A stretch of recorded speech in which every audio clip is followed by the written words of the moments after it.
Further is confessions and admissions. ये अगर voluntary हो तो ही वैलिड होते हैं।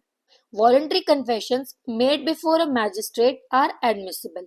वॉलंटरी कन्फेशन अगर मैजिस्ट्रेट के सामने दी गई है तो वैलिड होती है।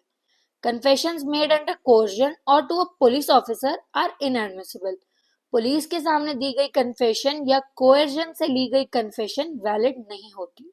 In the case of Pakala Narayan Swamy versus Emperor 1939, defined a confession as a statement admitting guilt in clear terms. इस केस में बताया था कि कन्फेशन वो होती है जिसमें क्लियरली गिल्ट एक्सेप्ट किया जाए बिना किसी प्रेशर के। सर्कमस्टेंशियल एविडेंस चेन कंप्लीट होनी चाहिए। Must form a complete chain leading only to the conclusion of guilt. Circumstantial evidence तभी वैलिड होता है जब वो एक कंप्लीट चेन बनाता है जो सिर्फ गिल्टी कंक्लूजन तक ले जाए। Circumstantial evidence can be sufficient for conviction if no alternative hypothesis exist. यानी कि सर्कमस्टेंशियल एविडेंस सफिशिएंट है कन्विक्शन के लिए अगर कोई अल्टरनेटिव हाइपोथेसिस अवेलेबल ना हो तब भी। In the case of Sharad Bidichand Sarda versus State of Maharashtra 1984, laid down 5 principles for the admissibility of circumstantial evidence. इस केस में 5 कंडीशंस बताई थी कि circumstantial evidence को वैलिड बनाने के लिए क्या-क्या कंडीशंस फुलफिल होनी चाहिए। Further is documentary and electronic evidence. Authenticity important है इसमें। Documents must be proved by primary और सर्टिफाइड कॉपीज। डॉक्यूमेंट्स या तो ओरिजिनल हो या सर्टिफाइड कॉपीज हो। Digital evidence must comply with procedural rules for authenticity. Electronic evidence को prove करने के लिए प्रोसीजरल स्टेप्स जरूरी हैं, जैसे certificate, hash verification, metadata etcetera. In the case of State NCT of Delhi versus Navjot Sandhu 2005, allowed electronic records as admissible evidence when properly authenticated. यानी कि अगर प्रॉपर ऑथेंटिफिकेशन हो तो इलेक्ट्रॉनिक एविडेंस एडमिसिबल होता है। Witness credibility and cross-examination. Truth का test.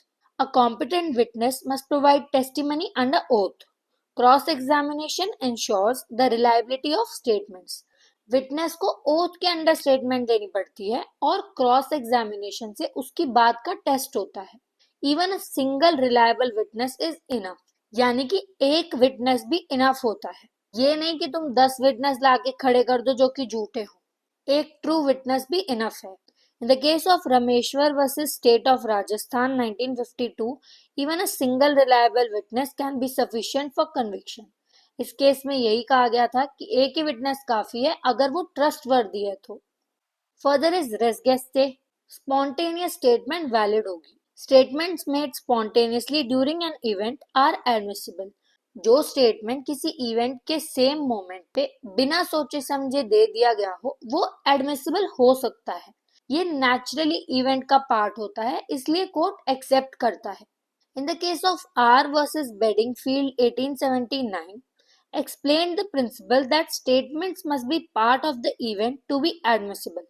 इस case में यही कहा था कि स्टेटमेंट इवेंट का नेचुरल पार्ट होना चाहिए तभी अलाउड होगा।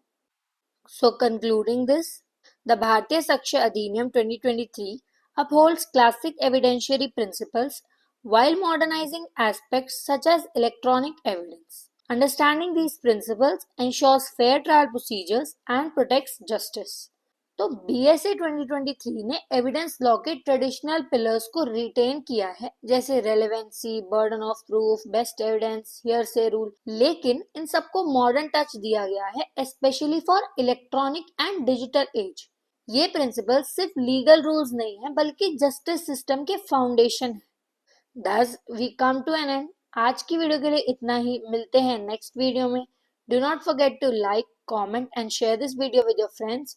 Do subscribe Legalogy by Komal.